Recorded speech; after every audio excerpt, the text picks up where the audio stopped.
Cristo vino a este mundo no a ser un TikToker, un YouTuber, un influencer.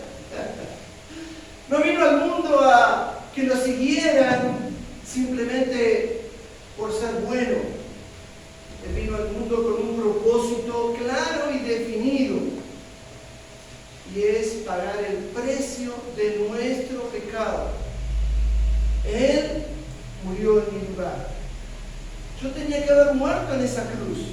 Yo tenía que haber sido azotado por culpa de mi pecado. Él era santo, Él era justo, Él era hijo de Dios. Y aún así, por amor a mí y por amor a ti, Él decidió tomar nuestro lugar, morir por nuestros pecados, haciendo el sacrificio agradable a Dios, para que tú y yo, por medio de la fe en Él, en su muerte y en su resurrección, tengamos la esperanza, la certeza, la confianza que el día que partamos de este mundo vamos a estar en su presencia. Mucha gente no entiende cuál es el propósito principal de la fe. Y muchos confían en Dios para esto, para aquello, para lo otro, y viven sumidos en la ignorancia, en la incertidumbre, en la duda. ¿Qué va a pasar conmigo cuando muera? Algunos prefieren creer de que todo se acaba, ¿verdad? Y qué fácil sería, ¿no? ¿Qué estaríamos haciendo acá? Si no hay nada después de la muerte, ¿qué estaríamos haciendo acá? Pero nuestro Señor Jesús en Juan capítulo 14, 1 y 2 dice: no se turbe vuestro corazón ni tenga miedo. En la casa de mi Padre muchas moradas hay. Si así no fuera yo, os lo hubiera dicho. Voy pues a preparar lugar para vosotros, para que donde yo esté, vosotros también estéis. ¿Dónde quiere que estemos el Señor? ¿Dónde quiere que vayamos cuando muéramos? Al cielo. Al cielo. No sé a ti, pero a mí me está preparando un lugar. Yo he confiado, he creído en su promesa, porque no es mía, es de Él. Y Él no miente como nosotros. Él es fiel. Y no hay cosa mejor que poder confiar en su palabra. Hoy quiero compartir con ustedes un texto que está en 1 de Pedro, capítulo 1. Estamos hablando ya hace 13 reuniones en cuanto al ser discípulos. Bien, ¿se acuerdan? Bueno, comenzamos con aquel mensaje grabado, estábamos en cuarentena, comenzamos a hablar del tema de ser discípulos. El jueves pasado, por ejemplo, estábamos hablando qué es ser un discípulo o qué es servir a Dios. Y vimos dos pasajes. En Mateo capítulo 25, cuando el Señor dice que en aquel tiempo vendrá el Rey y se sentará en el trono y se separará unos a la izquierda, otros a la derecha, como quien separa, como el pastor que separa los cabritos de las ovejas. Y a uno le dice: bienaventurados, benditos de mi Padre, entrad en el gozo, porque tuve hambre y me diste de comer, tuve sed y me diste de beber, tuve desnudo y me diste vestido, y menciona unas cuantas cosas el Señor, y dice que le van a preguntar: pero Señor, ¿cuándo? ¿Cuándo te vimos hambriento y te dimos comer? ¿Cuándo te vimos sediento y te dimos agua? ¿Cuándo te vimos desnudo y te cubrimos? ¿Cuándo te fuimos a visitar a la cárcel? ¿Cuándo hicimos esto, aquello? Y el Señor dijo: por cuanto le hiciste a uno de estos, mis pequeños, a mí lo hiciste. Y ser discípulos, amados hermanos, no es venir a la iglesia simplemente y tener un buen comportamiento o vestirse bien. Ser discípulos es servir a Él cada día cuando tengamos la oportunidad. En Santiago también vimos un pasaje en Santiago que habla acerca de la fe por las obras y las obras que demuestran la fe. Y dijimos una frase, no sé si alguno se acordará, pero dije una frase que dice que las obras no pueden producir salvación. ¿Ok? No vas a ir al cielo por lo bueno que te portes. No vas a ir al cielo por cuanto des. Solo se puede ir al cielo por la fe en Cristo. Entonces, las obras no producen salvación, pero la salvación verdadera produce buenas obras. Y si hay alguien que dice que ama a Dios y no abre su corazón para el prójimo, esa persona es mentiroso. ¿Y cómo podemos descubrir quién es uno y quién es otro? No podemos. Mencionamos la parábola del trigo y la cizaña. Y hermanos, en la iglesia viene mucha gente que parece. Es así. Pero el Señor a mí no me puso por juez, tampoco a ti. No podemos decir, mira, aquel sí, aquel no, aquel sí, aquel no. Y si hay alguna iglesia que lo hace, está mal. Porque el Señor no nos puso por jueces, nos puso para enseñar la palabra. Pero es importante que entendamos qué es un discípulo y qué es lo que hace un discípulo. Un seguidor de Cristo, un pequeño Cristo. Y en Pedro capítulo 1, el apóstol Pedro escribe esta carta a los cristianos que habían sido expatriados. Había una persecución brutal. Esta carta se escribió alrededor del 60 después de Cristo, entre 60 y 64, donde el emperador Nerón tenía una práctica muy linda. Él quería luz. Y para alumbrar sus jardines en la noche, empalaba a los cristianos, los clavaba en estacas y los prendía fuego. Y así él se podía pasear a la luz del fuego que producían los cristianos. Y era una práctica horrorosa que Nerón hacía. Y eso es historia pura, hermano, no es ficción. No es algo que les cuento para que se horroricen. Pero en esas circunstancias, Nerón luego prende fuego Roma y le echa la culpa a los cristianos. ¿Ok? Ahora, había una persecución brutal. Los cristianos estaban siendo perseguidos. Habían sido echados prácticamente de Jerusalén. Aquellos judíos que profesaban a Cristo eran perseguidos, tenían que abandonar su casa, tenían que abandonar todo y tenían que huir, simplemente por haber puesto la fe en Jesús. Y ahí van los judaizantes por diferentes lugares en Europa, en Asia, persiguiendo a los cristianos. Y Pedro, el apóstol Pedro, este humilde pescador que el Señor llamó para ser discípulo, escribe esta carta, esta epístola, para que podamos tener bien en claro la manera en que debemos vivir. Y quiero que entiendas esto, porque es elemental, es fundamental para que vos mismo no te caigas y para que yo mismo no caiga en el error de engañarme.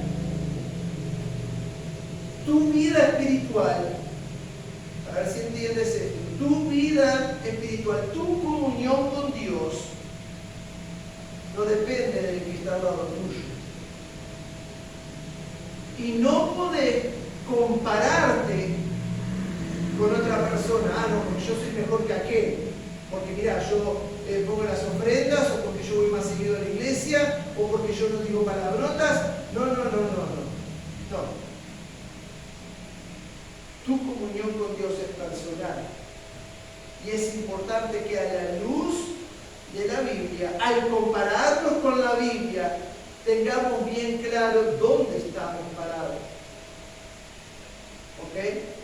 La Biblia es como un espejo, dice en el libro de Santiago, donde uno puede mirarse y puede examinarse como está. Ahora, dice así el versículo 1 en adelante. Quiero avanzar en todo este capítulo, hoy no lo vamos a poder hacer por completo, pero me gustaría poder detenernos durante capaz que un par de reuniones en este capítulo 1 de Pedro. Es impresionante esta carta y ruego que el Señor abra nuestro entendimiento para poder comprender el mensaje. Dice: Pedro, apóstol de Jesucristo, a los expatriados de la dispersión en Ponto, Galacia, Capadocia, Asia y Bitinia. Eran diferentes ciudades, diferentes regiones, y Pablo escribe esta carta abierta para todos los cristianos. ¿Hay cristianos en esta noche acá? Levanten la mano. ¿Hay los cristianos? Ah, bien. Entonces esta carta es para nosotros también, hermano. Dice, elegidos según la presciencia de Dios, Padre, en santificación del Espíritu, para obedecer y ser rociados con la sangre de Jesucristo. Gracia y paz os sean multiplicadas. Vamos a orar, por favor. En esta hora, Señor bendito, te doy gracias porque podemos abrir tu palabra con libertad, con gozo, sin temor de persecución o de represalias. Gracias por la libertad que tenemos en Cristo. Te ruego en el nombre de Jesús que bendigas tu palabra, por favor, y que podamos ser desafiados en estos pasajes. En el nombre de Jesús. Amén. Amén. Bien. Dice entonces el versículo 2, elegidos según la presciencia de Dios. Y hay una doctrina que normalmente utilizan los calvinistas que dice que Dios ya escogió quién va a ser salvo y quién no. Y hay un movimiento dentro de los calvinistas que es un poco más extremo. Calvino era uno de los reformadores en la época de Lutero, ¿ok? Y este hombre llegó a la conclusión de que Dios ya eligió a quién iba a ser salvo y quién no. Entonces por eso no es necesario predicar la palabra de Dios, porque como Dios va a salvar a quien eligió, no es necesario predicar. Y son doctrinas que se alejan de la verdad, porque el apóstol Pablo dice, ¿y cómo irán si no hay quien les predica? ¿Y cómo irán si nadie les envía? Ahora, entendamos esto. Esta palabra presciencia habla del preconocimiento o del conocimiento eterno que Dios tiene de todas las cosas. Dios es eterno. ¿Ok? Y Él sabe desde el principio de todas las cosas quién habría de poner la fe en el Señor Jesucristo. Y a estos, quienes Él sabía que habían de poner la fe en Cristo, les llama elegidos. No porque Él los eligió de una forma arbitraria, sino por su preconocimiento de las cosas que pasan en la eternidad. Ahora dice, elegidos según la presciencia de Dios Padre en santificación del Espíritu. Y está con mayúscula, hace referencia al Espíritu Santo para, ¿qué dice ahí? ¿Qué dice? Obedecer. Murmurar el pecado, hermano. Si van a hablar, hablen claro. No, es broma, es broma.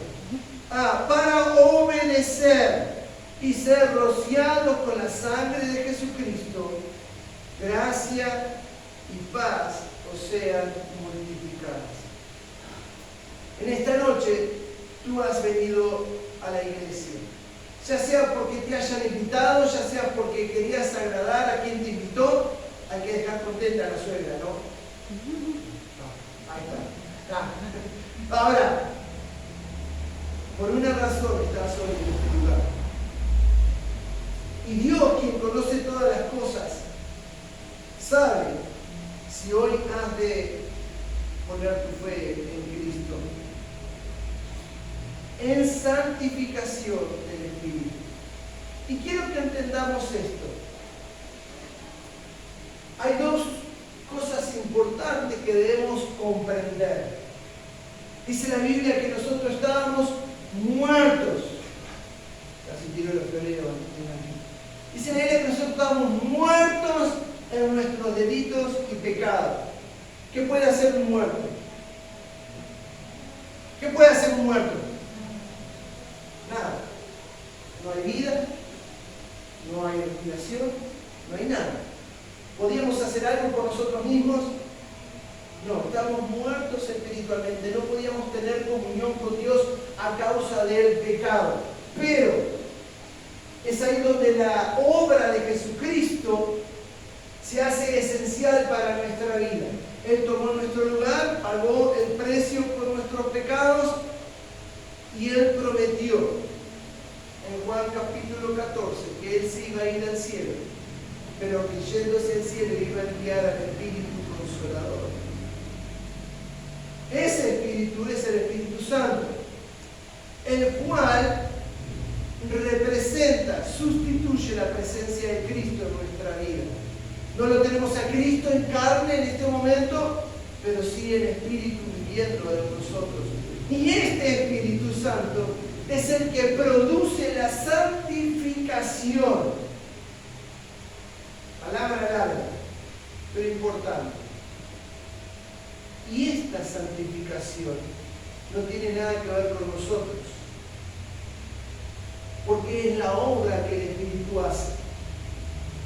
Nosotros estábamos en pecado y a través de la fe en Cristo recibimos el Espíritu Santo y a través de la obra de Cristo Dios nos ve santos.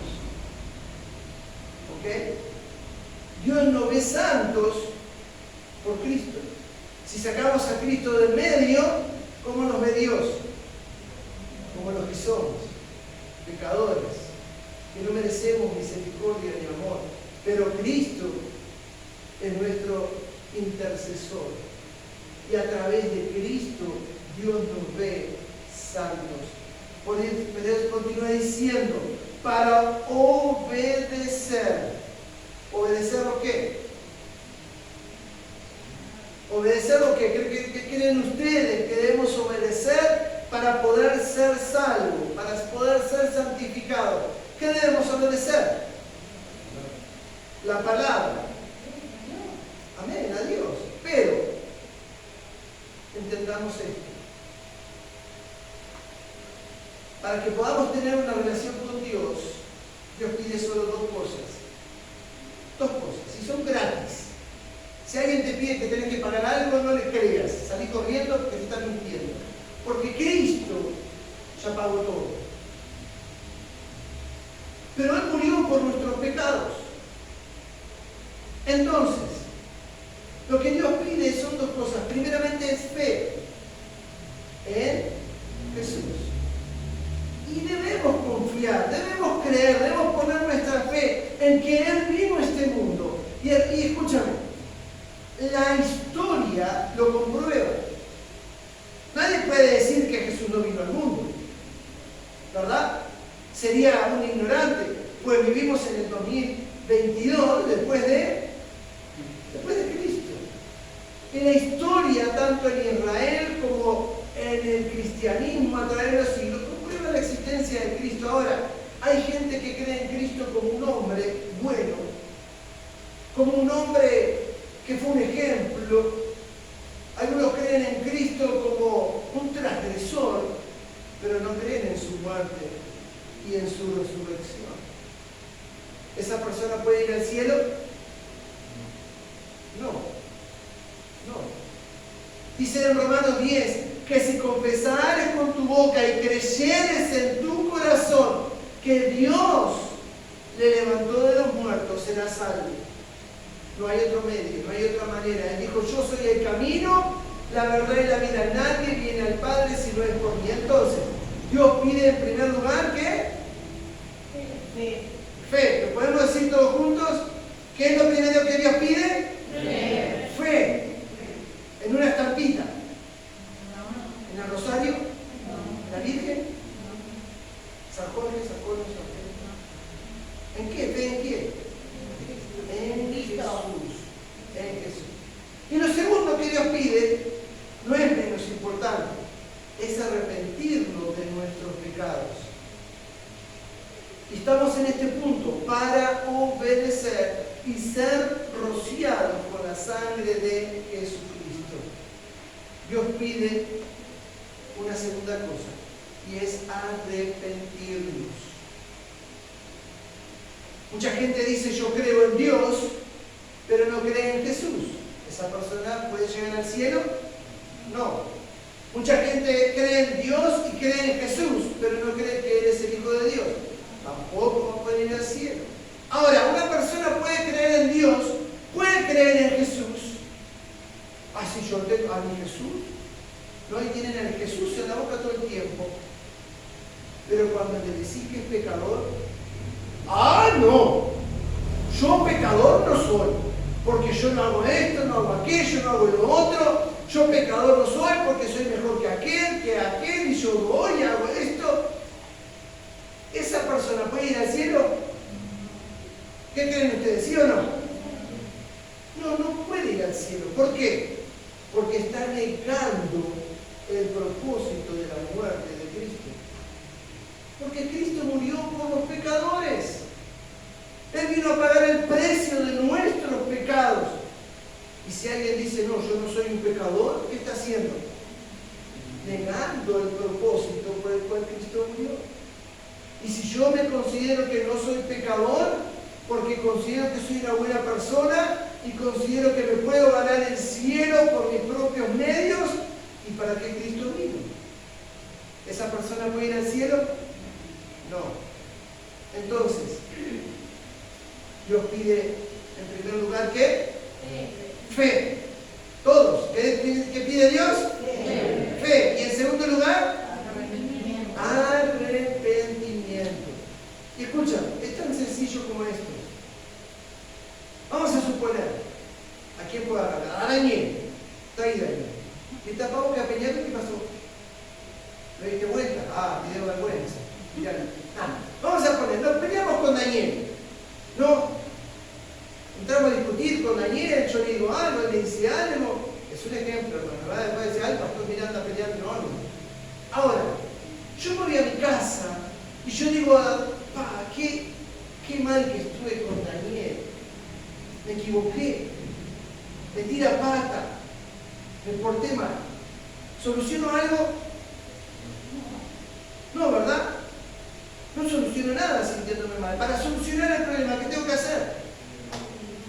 Tengo que ir a Daniel, ¿no? Humillarme, ir a Daniel y decirle, mirá Daniel, ¿me perdonás? ¿Me equivoqué? No, me perdón. Eso es otra cosa. Gracias al Señor, Jesús dijo en Juan 10, el que a mí viene, no le echo fuera. Y Dios dijo, jamás voy a despreciar un corazón contrito y humillado. Entonces, gracias que Daniel no es Dios, sino estamos en el orden. Ahora, para solucionar el problema tengo que ir a Daniel y pedirle perdón. ¿Creen que con Dios es diferente? Somos pecadores, ¿sí o no? El pecado es todo aquello que va en contra de la palabra de Dios. ¿Cuántos dicen mentiras? No levanten la mano. Era broma, ¿verdad? No queremos hacer confesiones públicas. ¿Cuántos tienen malos pensamientos? Ahí estamos todos en el horno, ¿verdad?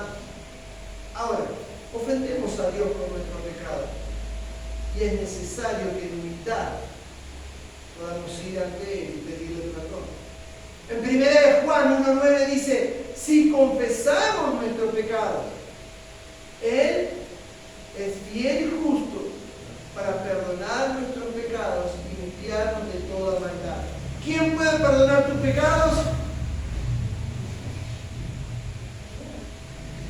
Para que no todos lo saben. A ver, si capaz no están dudando. ¿Quién puede perdonar nuestros pecados?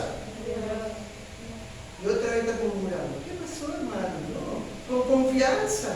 ¿Quién puede perdonar nuestros pecados? Dios. La vecina no escuchó. La vecina me va a escuchar a mí que somos pecadores y que todos no saben quién puede perdonar los pecados. Última oportunidad. A ver cómo sale. Un coro angelical. ¿Quién puede perdonar nuestros pecados? Dios. Amén. Amén. Dios puede perdonar nuestros pecados. Y cuando vamos a Él en humildad, reconociendo nuestros pecados, Él nos puede perdonar. Entonces, elegidos según la presencia de Dios, Padre en santificación del Espíritu Santo, del Espíritu, para obedecer y ser rociados con la gracia, con la sangre de Jesucristo, gracia y paz sean multiplicadas. Dice el versículo 3, bendito el Dios y Padre de nuestro Señor Jesucristo, que según su grande misericordia nos hizo renacer para una esperanza viva por la resurrección de Jesucristo de los muertos. Ahora, ¿cuál es nuestra esperanza?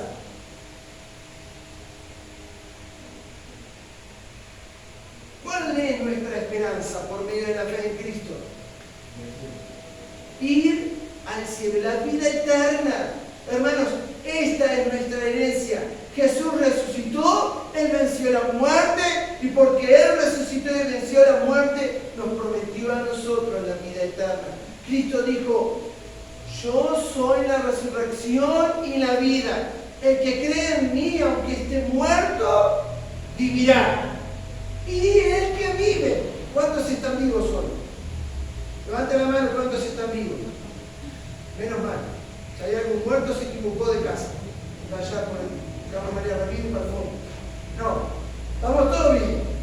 Y al que vive, dijo Cristo, y cree en mí, no morirá eternamente. ¿Quién hizo esa promesa? La hizo Cristo. Y lo que Él promete lo cumple. Ahora, hermanos, dice que por su grande misericordia nos hizo renacer para una esperanza viva por la resurrección de Jesucristo de los muertos, para una herencia incorruptible, incontaminada e inmarcesible, reservada en los cielos. ¿Para quién? Para vosotros. Escúchame. El Espíritu Santo es el sello con el cual Dios nos sella. Este es mío. Este puso la fe en Cristo. Y ese sello es la presencia del Espíritu Santo en nuestra vida. Y dice el apóstol que Él es las arras, el adelanto o la garantía de nuestra herencia, la cual es la vida eterna. Pero esta herencia, hay tres palabras ahí. Incorruptible. Esta herencia que es la vida eterna que tenemos por la fe en Cristo no se corrompe, no se echa a perder, no tiene fecha de caducidad. ¿Ok? La promesa que Él ha hecho no tiene un punto de término ni una condición como muchos ponen. Luego dice incontaminada. Y quiero que entiendas esto. Esta promesa, esta herencia que tenemos, no es algo que tú puedas contaminar. No es algo que tu pecado pueda contaminar, porque no es algo que tú has ganado. Y no es algo que tú posees. Es una herencia. Una herencia es lo que nuestros padres nos prometen, ¿verdad? ¿Sí o no? Una herencia es la esperanza que tienen los hijos de un día recibirla. Algunos reciben deudas como herencia. No es nuestro caso. Nuestra herencia está segura en la presencia de Dios y no se contamina, porque está reservada en el banco celestial para que el día en que tú partas de esta tierra o nuestro Señor venga, puedas recibir toda la herencia en la presencia de Dios. Entonces, esta herencia que es la vida eterna es incorruptible, incontaminada e inmarcesible. Tuve que buscar en el diccionario, ¿vieron? Porque todos lo sabemos todo, hay que buscar, hay que aprender. Y esta palabra inmarcesible significa que no se marchita. No se marchita. No es algo que puede estropearse. ¿No? ¿Te imaginas? Tu papá guarda la herencia allí, la pone en una caja, la entierra, y cuando lo vas a sacar la cajita con toda la esperanza del mundo, sabiendo que tu papá te enterró ahí millones de dólares, vas a abrir la cajita y le agarró la humedad y el agua, ¿verdad? Están todos los billetes podridos. Y toda esa herencia, ¿qué pasó? No sirve para nada. No es así con Dios. Porque esa herencia está guardada en el banco celestial. La retiene Él en su mano. Y cuando sea el momento, va a ser segura para ti. Y esa herencia es la vida eterna. Y dice, reservada en los cielos para vosotros. Pero ¿a quién está hablando el apóstol Pedro? ¿A quién está hablando? A los cristianos. Aquellos que habían puesto la fe en Cristo y por la fe en Cristo habían sido perseguidos y esparcidos. La pregunta es, ¿tú estás seguro? ¿Estás segura de tu herencia? ¿Estás segura o estás seguro de que vas a recibir como herencia de Dios la vida eterna por Jesucristo? Amén. Amén. Si no es así, hoy tienes la oportunidad de hacer estas dos cosas que Dios pide. Poner tu fe en Cristo y arrepentirte de tus pecados. Pero continuamos. Mira la hora. Ok, me quedan 10 minutos. Vamos arriba. Ahora dice, para una herencia incorruptible, incontaminada, inmarcesible, reservada en los cielos para vosotros, que sois guardados por el poder de Dios mediante la fe. ¿La fe en qué? En Cristo. Y escúchame, quiero que entiendas esto, porque Dios condena la idolatría. Dios condena la idolatría. El primer mandamiento de todos es: no tendrás dioses ajenos delante de mí. No te hagas imagen de ninguna semejanza de cosas que están en el cielo o en la tierra, en las aguas, debajo de la tierra. No te inclinarás a ellas ni las honrarás, porque yo soy Jehová tu Dios, fuerte y celoso. Parafraseé. ¿Ok? Parafraseé. Ahora, el primer mandamiento es no tener imagen, no adorar a algo más que no sea a Dios. Pero hoy tenemos iglesias, tenemos religiones que tienen sus santos. Y entiendan esto. Yo respeto a los santos, porque ellos fueron ejemplo de una vida consagrada. Y los respeto, pero no los venero, no los adoro. Y son un ejemplo para que podamos copiar la forma en que ellos vivieron. Pero, qué cosa loca hoy en día, ¿no? Se adora a los santos por lo que pueden hacer y no por lo que vivieron. Se respeta a los santos, se valora a los santos por lo que pueden darte y no por lo que ellos dieron en vida, que fue una vida de ejemplo, de servicio, de sacrificio. Ahora, quiero que entiendas esto. La fe puesta en nuestro Señor Jesucristo, que sois guardados por el poder de Dios mediante la fe, para alcanzar lo que, ¿qué dice ahí? Para alcanzar la salvación, que está preparada para ser manifestada en el tiempo postrero, para alcanzar la salvación. Para que alguien sea rescatado y podamos decir que tiene salvación, en primer lugar, ¿cómo tenía que estar? En peligro, en condenación. Y hermanos, sin Dios, sin Cristo, estamos condenados a un infierno por la eternidad. No porque Dios no nos ama, porque hoy estás en este lugar por el amor de Dios. Y hoy tienes la oportunidad de escuchar la palabra de Dios. y está en ti si decides poner o no la fe en Cristo. Pero la salvación que está preparada para ser manifestada en el tiempo postrero, y lo que Dios promete lo cumple, y esa salvación está disponible para todos. Dice que sois guardados por el poder de Dios mediante la fe. En Juan capítulo 10, versículos 27 y 28, dice el Señor: mis ovejas oyen mi voz, y yo las conozco, y me siguen, y les doy vida eterna. Mi Padre que me las dio es mayor que todos, y nadie las puede arrebatar de la mano de mi Padre.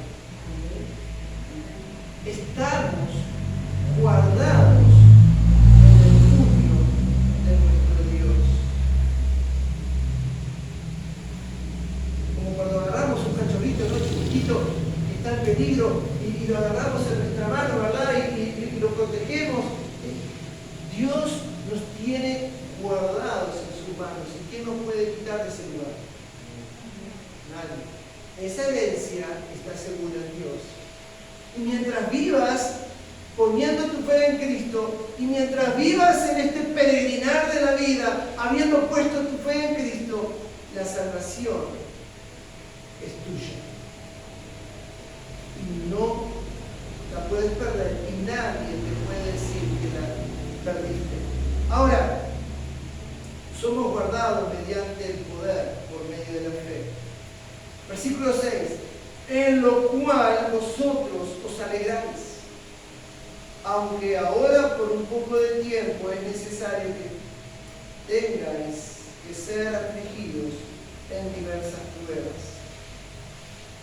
Y hermanos, uno de los motivos por los cuales yo puedo gozarme a pesar del calor es tomar agua. Es saber que el día que me muera me voy al cielo.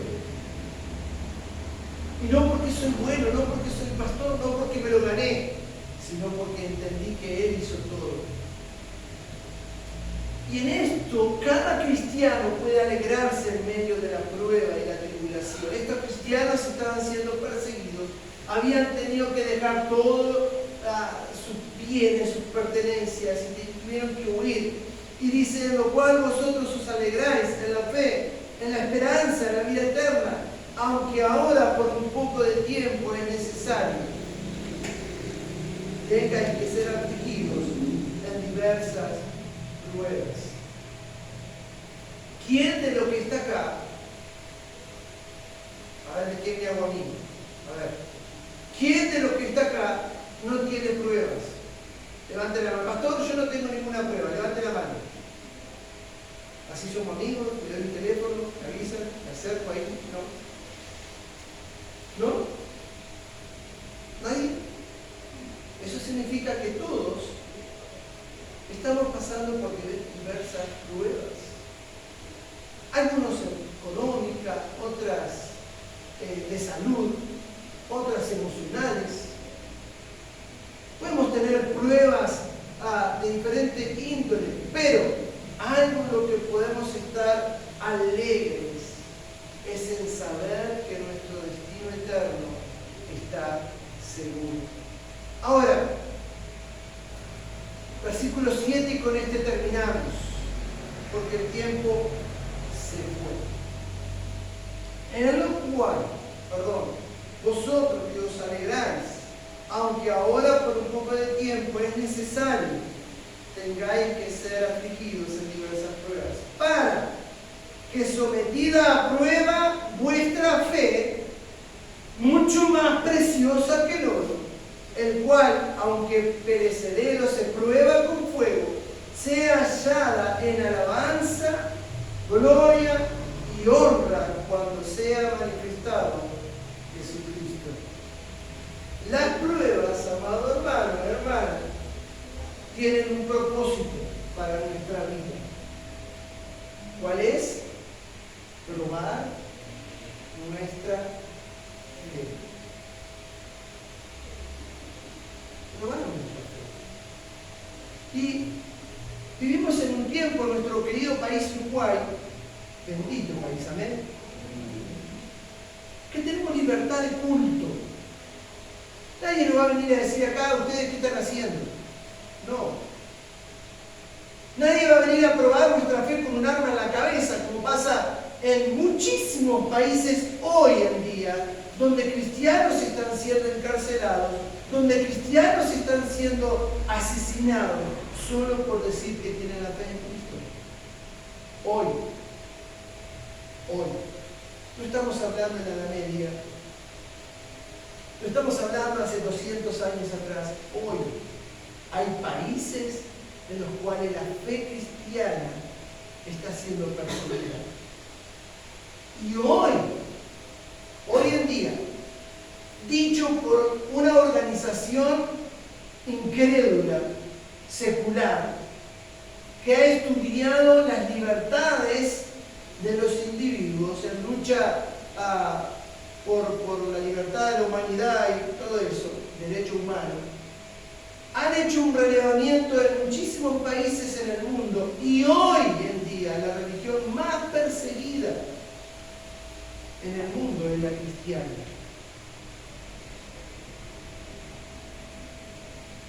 Pero es necesario que nuestra fe sea probada. Sería fácil que venga alguien hoy con un arma y diga, ¿sos cristiano? ¿Sos cristiana? Ay, sí. Pues voy al cielo, pues sí, soy cristiano. No va a pasar. Entonces es necesario que nuestra fe sea probada. ¿Cómo? Con las diferentes dificultades que vienen a nuestra vida. Porque es fácil decir tener fe en Dios. ¿Sí o no? Todos pueden decir, yo tengo fe en Dios. Todo el mundo. Normalmente en Artigas, con quien hables, te va a decir que tiene fe en Dios. Porque hasta los macumberos tienen fe en Dios. Satanás sabe que Dios existe. Los demonios saben que Dios existe y tiemblan, pero no se someten a su palabra. Y tienen la esperanza que nosotros hoy tenemos. Pero cuando venga una prueba a tu vida, considera que lo que está siendo probado es tu fe. Cuando no hay mucho para comer, tu fe está siendo probada. Cuando hay injusticia que viene a tu vida y te preguntas por qué, tu fe está siendo probada. Para ver si a través de la prueba, a ver si a través del problema o la dificultad realmente puedes mantenerte firme o tu fe simplemente es mera religión. Entonces, la última parte dice, y sea hallada en alabanza, gloria y honra cuando sea manifestado Jesucristo. Escúchame, el Señor pronto viene. Hoy, en algo en lo cual estamos de acuerdo la mayoría de las religiones que hay en el mundo, es que el Señor viene pronto. El Señor viene pronto. Si Él viniera esta noche, ¿cómo te encontraría? ¿Cuál sería el estado de tu fe? ¿Irías con Él al cielo? Juan 3:16 dice, porque de tal manera amó Dios al mundo, que ha dado a su Hijo unigénito, para que todo aquel que en Él crea, ¿cómo termina? No se pierda, mas tenga vida eterna. Pero miren lo que dice, versículo 17, porque no envió Dios a su Hijo al mundo para condenar al mundo, sino para que el mundo sea salvo por Él. El que cree en el que en Él cree, en Cristo, en el Hijo de Dios, no es condenado.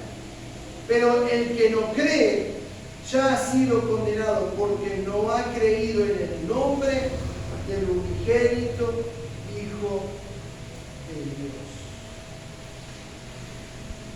El último versículo de este capítulo, versículo 36. El que cree en el Hijo tiene vida eterna. Porque entiende esto, que la vida eterna no comienza cuando mueres. La vida eterna comienza cuando pones tu fe en Cristo. ¿Ok? Lo único que cuando morimos se hace efectiva y podemos vivir por la eternidad en los cielos. Dice, el que cree en el Hijo tiene vida eterna, pero el que rehúsa creer en el Hijo no verá la vida, sino que la ira de Dios está sobre él. Para terminar, te hago una pregunta. ¿Cuál es la diferencia entre los que van al cielo y los que van al infierno? ¿Cuál es la diferencia? Amén. Yo te escuché. Sheari, yo te escuché, pero creo que no te escucharon. A ver, todos, a ver si lo tenemos claro. ¿Cuál es la diferencia entre los que van al cielo y los que van al infierno? ¿Cuál es la diferencia? Creer en Jesús. ¿Estamos de acuerdo? No importa lo bien que tú te portas, no te vas a ganar el cielo. Porque el cielo solo se gana por medio de la fe en Cristo. Y la diferencia entre los que van al cielo y los que no es decidir poner la fe en Cristo. Vamos a cerrar los ojos, por favor. Inclinar nuestros rostros por un instante. Cerramos los ojos para que nada nos distraiga y cerramos los ojos para mirar adentro. La única manera de mirar hacia adentro es cerrando los ojos.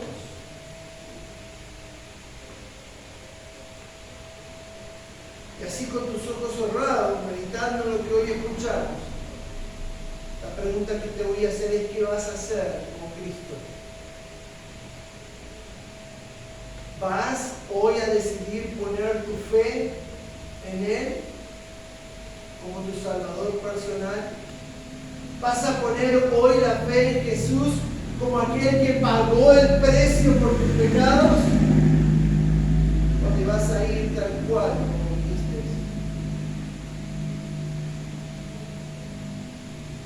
El milagro más grande que puedes ver en tu vida tener la esperanza, la certeza, la seguridad de que cuando mueras vas al cielo, entendiendo que Él pagó y llevó a cabo el sacrificio que había que hacerse. Y hoy Dios te pide dos cosas: fe y arrepentimiento. ¿Qué vas a hacer? Ojos cerrados, por favor. ¿Te animarías hoy a tomar una decisión? ¿Estarías dispuesta hoy a poner tu fe en Jesús? ¿A invitarle a entrar en tu vida? ¿A aceptarlo como tu Salvador? ¿Estarías dispuesto o dispuesta hoy a pedirle perdón por tus pecados? Si te reconoces ser un pecador o una pecadora, si estás dispuesto, me gustaría que levantes la mano para orar por ti. Pastor, no entiendo todo, pero quiero invitar a Cristo a entrar en mi corazón. Yo quiero ir al cielo el día que muera. Levanta tu mano, quiero orar por ti. Amén. Una mano se levanta. ¿Qué vas a hacer tú? ¿Vas a seguir intentando adquirir la salvación con lo que haces? O simplemente vas a rehusar pedir perdón a Dios por tus pecados. La única manera es Cristo. Levanta tu mano. Acepta, invita a Jesús a entrar en tu corazón. ¿Alguien más? En un momento terminamos. Vamos a orar. Te agradezco, Padre, por la oportunidad de abrir tu palabra. Gracias por este mensaje del apóstol Pedro. Gracias por esta herencia incorruptible que nos espera, que es la vida eterna. Gracias por la obra del Espíritu Santo en nuestra vida. Gracias por la obra de Cristo en la cruz. Gracias porque Él pagó por nuestros pecados. Te ruego, Señor, que puedas darle entendimiento a quien levantó la mano, que realmente pueda comprender la salvación. Bendice a mis hermanos, Señor. Bendice a cada uno de los presentes y acompáñenos de regreso a nuestros hogares, Señor. Danos tu bendición en